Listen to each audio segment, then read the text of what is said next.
안녕하세요. 오랜만에 돌아왔습니다. 전 북튜버 잭이고요. 이번 올해 북튜버 주제는 미스터리 추리인데요. 제가 다룰 책의 주제는, 평범하게 추리물이나 미스터리, 추리 걸작선이나 추리물이나 추리소설을 다루지 않겠습니다. 제가는 특별하게, 음모론에 대해 다룰 건데요. 저는 음모론에 한때 빠져 있었습니다. 초등학교 때부터 음모론을 좋아했고요.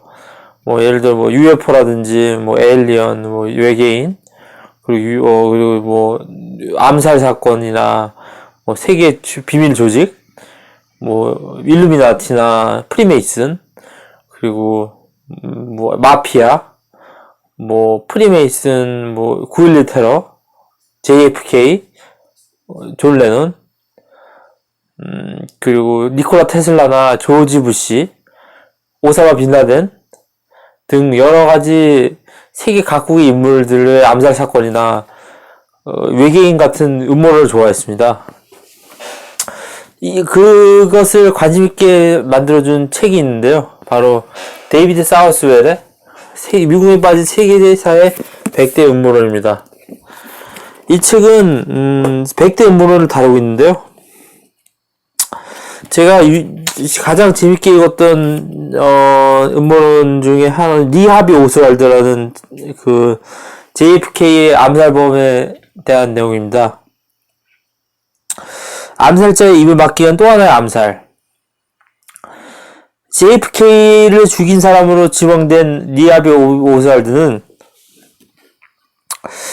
체포 과정 중에 잭 루비라는 사람에 의해 암살되었습니다. 암살범을 또 암살된 것이죠. 이 사람은 댈러스에서 벌어진 사건에 대해서 음모를 무성하게 가르치면서 오스왈드의 단독범이라는 터무니없는 주장이 곳곳에서 제기되었습니다.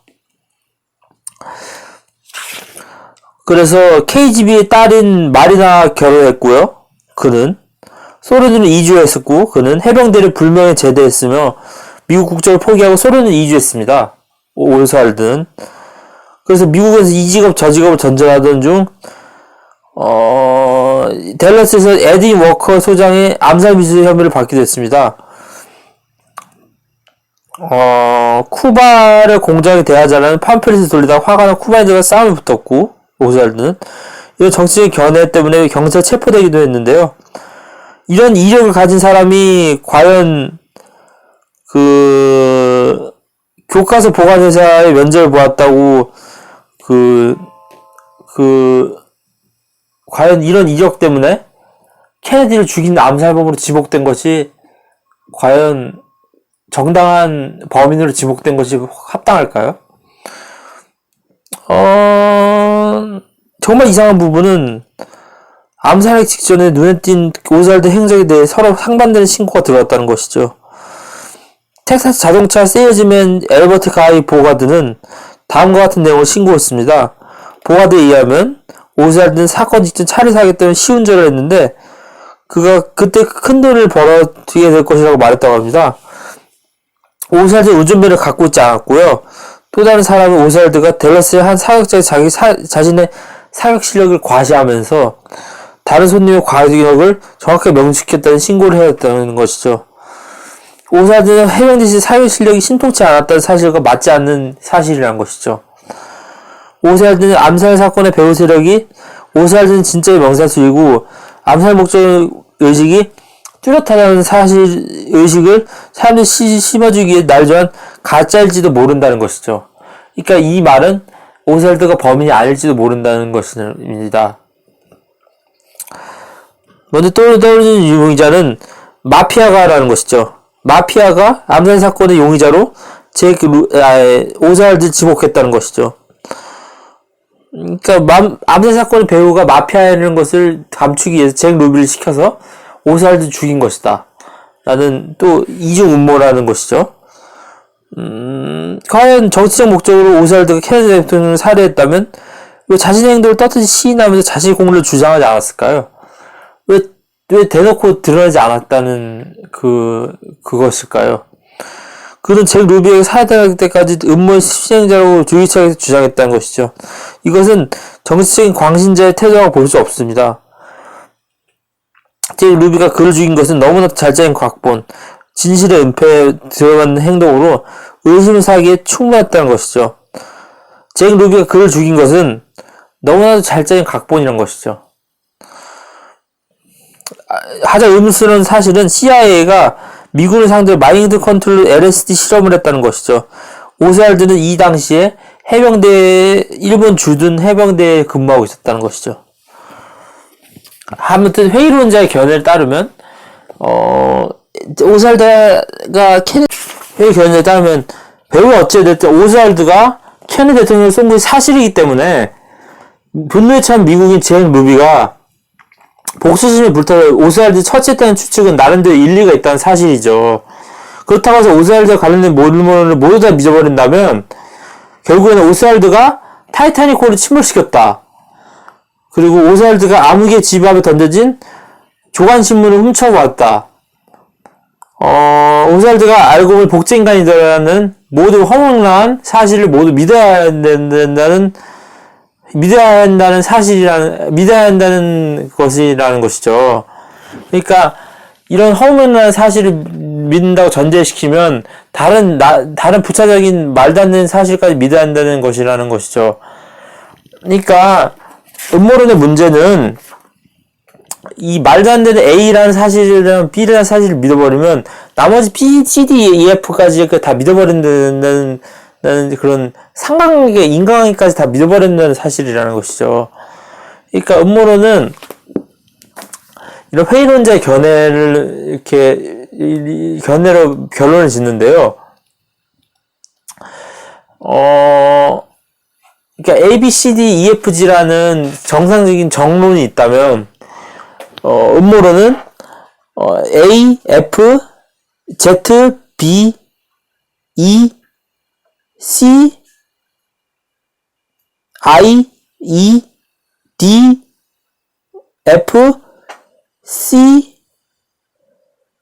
H, I, D, E 이런 식으로 섞여 있어요. 이렇게 배열이 무작위로 랜덤하게 섞여 있는 거죠. 랜덤은 아니고 누군가 이렇게 흐트러놓다는 개입돼서 흐트러놓다는 흔적이 보이거든요. 이런 흔적을 해서 배열 패턴을 찾는 것이죠. 과학이랑 비슷한데요. 음모론도 과학이 개입되면 어느 정도 규칙을 찾을 수 있는데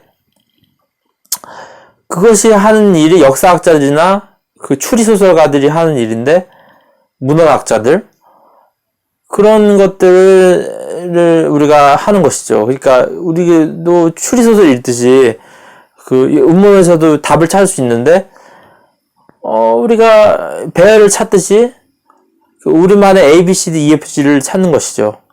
알파벳을 찾는 것이죠. 이 데이비드 사우스 뭐라고 그랬냐면 자신만의 나비를 찾아봐라. A, B, C, D, E, F, G를. 여기서 소개된 음모론들은 휘어진 공간의 착상에는 미치지 못할지라도 기발하고 파격적이라는 점에서 일맥상통하는 바가 있다. 그것은 또한 생각의 힘이 얼마나 대단한지를 느끼게 된다. 신의 무물이라는 말도 있듯이 인간의 생각은 엄청난 힘을 가지고 있다. 오래전 노르웨이의 한 나비 채집가가 어떤 나비의 날개에서 T자의 자연 무늬를 새기고 있는 것을 보고 이 세상의 나비를 잘 관찰하면 영어 알파벳 26자를 모두 찾아볼 수 있을지라 생각하여 온 세상을 돌아다닌 끝에 마침내 알파벳 26자를 닮은 무늬를 모두 찾았다고 한다. 독자 여러분도 이 책 속에 날아다니는 음모론의 나비들을 잘 관찰하여 자신만의 알파벳 문자를 찾아보기 바란다. 자신만의 코드를 찾으라는 뜻이죠. 이 어지럽고 말도 안 되는 기상천외한 그 토픽들을 수행해서도 자신만의 코드를 찾아서 그 길을 찾아 나가라라는 저자의 견해이고요. 메시지이고요. 커뮤니케이션은 똑같아요. 그 수많은 코드와 집합문 속에서도 그 자신만의 나비, 그러니까 자신만의 코드, 그것을 잘 추출하여서 잘 배열하고 조직화해서 그 메시지를 잘 수용하는 것.